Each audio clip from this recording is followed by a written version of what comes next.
Hallo YouTube, wir haben heute den 8. Mai und es ist Kriegsende. Seit 80 Jahren ist der Krieg vorbei, und zwar der des Nationalsozialismus gegen die Welt und gegen die Menschheit und gegen das Menschsein. Das ist zum Glück beendet. Natürlich haben wir auch 80 Jahre nach dem Kriegsende noch Nazis in diesem Land, nämlich die AfD, die Faschos, die Rechtsextremen, die vom Verfassungsschutz bestätigt rechtsextremistisch sind, und das auf einer Grundlage von 1100 Seiten. Wem das nicht genügt, der kann sich das Gutachten anschauen mit über 1000 Seiten von vor 4 Jahren, in dem die Partei als Beobachtungsfall eingestuft wurde und dadurch die Beobachtung durch den Verfassungsschutz ermöglicht hat. Und die Grundlage, die wir heute mit dem Gutachten haben, das noch nicht ganz veröffentlicht wurde, ein Teil ist veröffentlicht, ähm, ist die Beobachtung über die weiteren 4 Jahre. Und damals im Gutachten stand schon einiges Nationalsozialistisches drin. Zumindest das, was die Partei vorhatte und hat und denkt und tut. Genau. Und da wir heute einen Feiertag haben, den 8. Mai, dachte ich, schauen wir uns kurz das Video dazu an. Denn es ist ja nicht nur so, dass wir ein Problem mit den Faschos haben, den Faschisten, sondern die ganze Welt hat Probleme mit den Faschisten. Respektive haben wir die USA, in der gerade ein Faschist versucht, das ganze Land, und nicht nur versucht, sondern auch macht, umzukrempeln, nämlich Donald Trump. Was ist denn jetzt in der Welt los? Das werden wir vielleicht kurz herausfinden und ein kurzes Review haben. Also schauen wir uns kurz rein in das kleine Video. 80 Jahre nach dem Kriegsende von Devi Deutsch.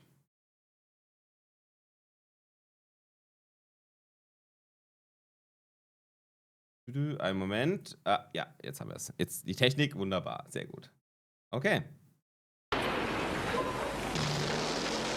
Der Zweite Weltkrieg. Mehr als 60 Millionen Tote. Ganze Städte waren dem Erdboden gleich.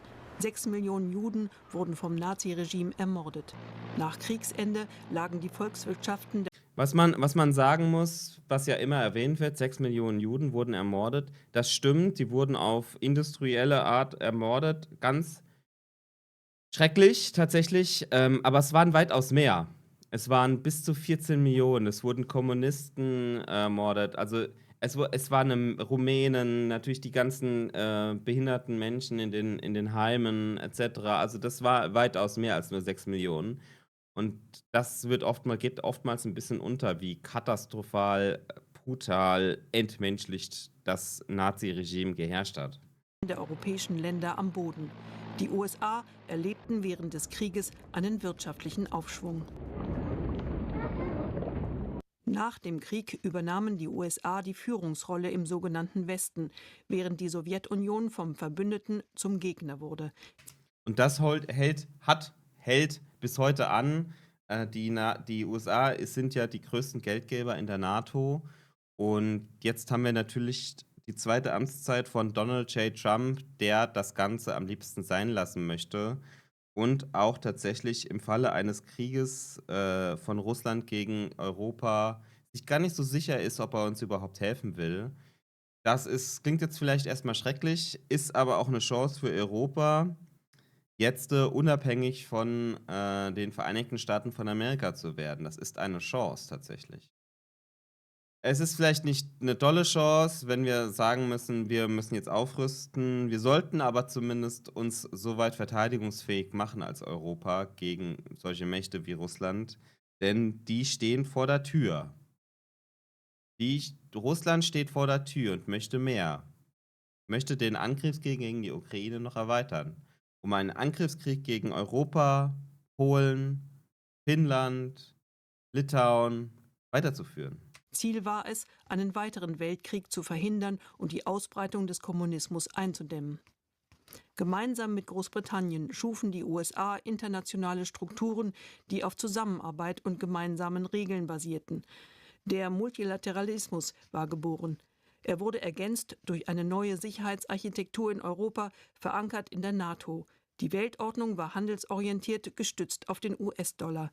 Die USA sollten das verbindende Element der neuen Weltordnung sein.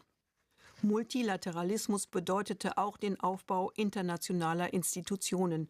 Die USA hatten maßgeblichen Einfluss auf die Gründung der Vereinten Nationen, deren Hauptsitz in New York liegt. Als eines von 5 ständigen Mitgliedern im Sicherheitsrat spielten sie eine zentrale Rolle bei der Steuerung der Spannungen im Kalten Krieg. Weitere Institutionen wie die Weltbank und die Weltgesundheitsorganisation folgten. Im Laufe der Jahrzehnte Die übrigens auch von Donald J. Trump möglichst klein gehalten werden. Und am liebsten würde er wahrscheinlich diese auflösen. Zum Glück sind diese Organisationen, die Weltgesundheitsorganisation etc., unabhängig mittlerweile. Aber trotzdem spielt es natürlich eine massive Rolle, wenn Gelder, große und viele Gelder, dafür eingestampft werden, weil Donald Trump auf einem Sparkurs ist und die Regierung von Donald Trump. Man muss ja wissen, es ist ja nicht nur Donald Trump, es ist ja ähm, die ganze Regierung, die ganzen Regierungsmitglieder. Donald Trump ist vielleicht der Frontmann, aber es gibt noch viele, viele weitere Männer und Frauen, die da mit regieren und handeln möchten. Und dazu zählt auch, alles Woke zu vernichten. Ich muss das leider so sagen. Das ist total dumm, aber es ist leider so. trafen sich die G7 und G20-Staaten regelmäßig. Auch das Finanzsystem wurde neu geordnet. Das sogenannte Bretton-Woods-System, kurz vor Kriegsende beschlossen, machte den Dollar zur weltweiten Leitwährung. Ziel war es, wirtschaftliche Krisen einzudämmen und globale Zusammenarbeit zu fördern. Später entstand die Welthandelsorganisation, die helfen sollte, Handelskonflikte friedlich zu lösen. Die neue Sicherheitsordnung stützte sich auf die militärische Stärke der USA. 1949 halfen sie bei der Gründung der NATO, ein Bündnis zum Schutz Europas vor sowjetischer Aggression. Genau. US-Truppen wurden in Europa und im Mittelmeerraum stationiert. Herzstück ist Artikel 5 des NATO-Vertrags. Ein Angriff auf ein Mitglied gilt als Angriff auf alle. Deswegen gibt es auch bis heute noch überall in Europa Stützpunkte der Amerikaner, die natürlich auch Abwehrsysteme, Raketenabwehrsysteme überall in Europa platziert. Auch da will natürlich Trump den Rückzug anordnen und wir müssen jetzt lernen, auf eigenen Beinen zu stehen. Wir als Europa. Das wäre zumindest angebracht, ja. Im Laufe der Jahrzehnte wuchs der Unmut der USA, da die Wirtschaft der europäischen Länder schneller wuchs als ihre Militärausgaben.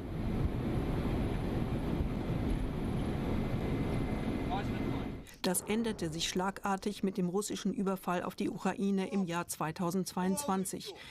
Man muss auch sagen, Russland hat die Ukraine nicht erst 2022 angegriffen, sondern auch schon 2014 mit der Krim, in der es russische Separatisten, sagt man das so, die Ukraine überfallen haben. Sie haben russische Militärkleidung getragen, allerdings ohne Abzeichen. Und trotzdem gab es Unterstützung nachweislich durch Russland der Soldaten. Also es war eine russische Kampfaktion, die bis in dieser Zeit von 2014 bis 2022 angehalten hat.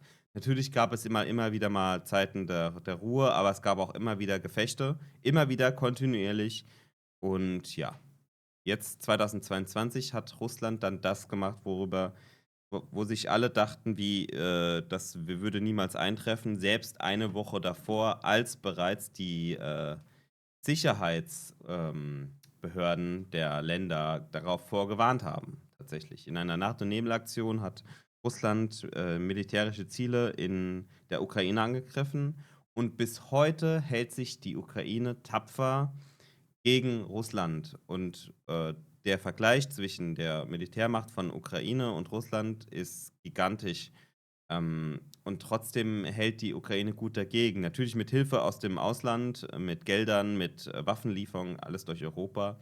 Aber letztlich ist die Ukraine auch unser Schutztor. Ja? Also Wenn die Ukraine fällt, fällt dann das nächste Land. Zumindest wird dann das nächste Land angegriffen. Die Ukraine verteidigt gerade Europa vor Europa gegen den machthungrigen und menschenhassenden Putin.